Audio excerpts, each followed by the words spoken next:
කර්මාන්ත ශාලාවක වැඩ කරන තරුණයෙක් හිටියා. ඔහුට උපදෙස් දුන්න වැඩිහිටි තාක්ෂණ ශිල්පියෙකුත් හිටියා. ඒ වැඩිහිටි මිනිසා ඔහුට කරුණු 3ක් උගන්වලා දුන්නා. අඩුවෙන් කතා කරන්න, වැඩියෙන් වැඩ කරන්න, හැම පැත්තකින්ම ඔබේ හැකියාවන් නිරන්තරයෙන් වර්ධනය කරගෙන යන්න. වසර 10කට පස්සේ ඒ වැඩිහිටි ශිල්පියා විශ්‍රාම ගියා. තරුණයා තාක්ෂණ ශිල්පියෙක් බවට පත් වුණා. ඔහුට උපදෙස් දුන්න විදිහටම කටයුතු කරගෙන ගියා. උත්සාහයෙන්, කැපවීමෙන් අවංකව තමන්ගේ කටයුතු කරගෙන ගියා. තමන්ගේ හැකියාවන් වර්ධනය කරගෙන ගියා. දවසක් ඔහු තම පරණ ගුරුතුමා බලන්න ගියා.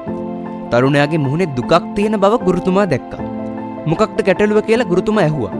තරුණයා දීර්ඝ හුස්මක් අරගෙන තමන්ගේ හිතේ තිබුණු හැම දෙයක්ම කිව්වා. මම ඔබ උගන්වපු හැම දෙයක්ම ඉතා නිවැරදිව කළා. මොන වැඩේ කළත් නිශ්ශබ්දව වැඩට අවධානය දුන්නා. කර්මාන්ත ශාලාවේ ඉගෙන ගන්න පුළුවන් හැම කුසලතාවයක්ම මම ඉගෙනගෙන තියෙනවා. ඒත් මට වඩා අත්දැකීම් අඩු, හැකියාවෙන් අඩු අය උසස් වීම ලබනවා. මම තාමත් ගන්නේ ඔබේ ශිෂ්‍යයෙක් වෙලා හිටපු කාලේ වැටුප. වැඩිහිටි මිනිසා මේක අහලා මෙහෙම කියනවා. ඔයා කර්මාන්ත ශාලාවට අත්‍යවශ්‍යම පුද්ගලයෙක් කියලා ඔයාට විශ්වාසද? තරුණයා ඔළුව පහත් කරලා ඔව් කියලා උත්තර දෙනවා. වැඩිහිටි මිනිසා මොහොතක් එහෙට මෙහෙට ඇවිදිමින් මේ ගැන කල්පනා කරනවා. ඒත් එක්කම තරුණයා දෙසට හැරිලා මෙන්න මෙහෙම කිව්වා. ඕනම හේතුවක් කියලා දවස් 5කට නිවාඩුවක් ඉල්ලගන්න. ඔයාට දැන් විවේකයක් අවශ්‍යයි කියලා. තරුණයා මේ උපදෙස් අහලා මේ මොකක්ද කියලා කල්පනා කරා. හැබැයි මේ උපදෙස් ඒ විදිහටම පිළිපදින් හිතාගත්තා. ඔහු තම ගුරුතුමාට ස්තුති කරලා කර්මාන්ත ශාලාවට ගියා. අමාරුවෙන් නමුත් කළමනාකාරතුමාත් එක්ක කතා කරලා දීර්ඝ නිවාඩුවක් ඉල්ලගත්තා. දින 5කට විතර පස්සේ නැවතත් මේ තරුණයා කර්මාන්ත ශාලාවට ආවා.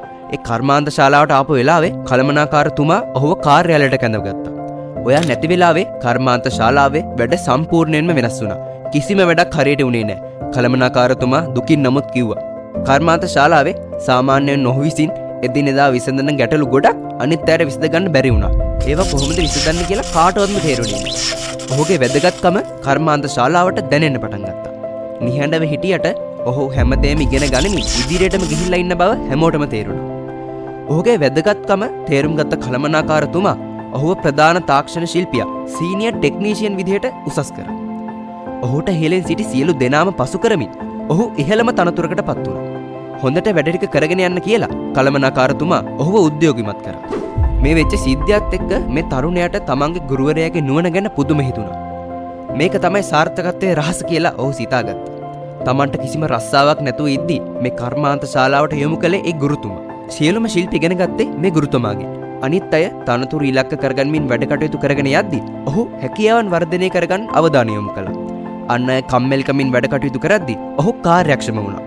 අනිත් අය තමන්ගේ වගකීම් පැහැර හරිද්දි ඔහු සියලුම වගකීම් තමන්ගේ කරට අරගෙන වැඩ කළා.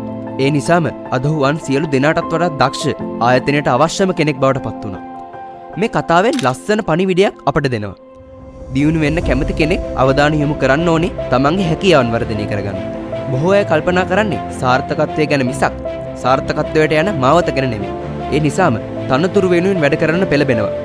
තමන්ගේ දක්ෂතාවයන් දියුණු කරගන්න තැන දෙන්නේ නැහැ. ඒ වගේම වගකීම් දරන්න කැමතියි. මේ නිසාම දියුණු කරගන්න තියෙන කුසලතාවයන් නැති වෙලා යනවා. නමුත් වීරියෙන් කටයුතු කරන කෙනා ඉක්මනින්ම කුසලතා දියුණු කරගන්නවා. ඒ කෙනාගේ සාර්ථකත්වයේ අවස්ථානයේ තමා කරා සොයාගෙන යනවා. ඒක ලේසියෙන් කාටවත් වළක්වන්න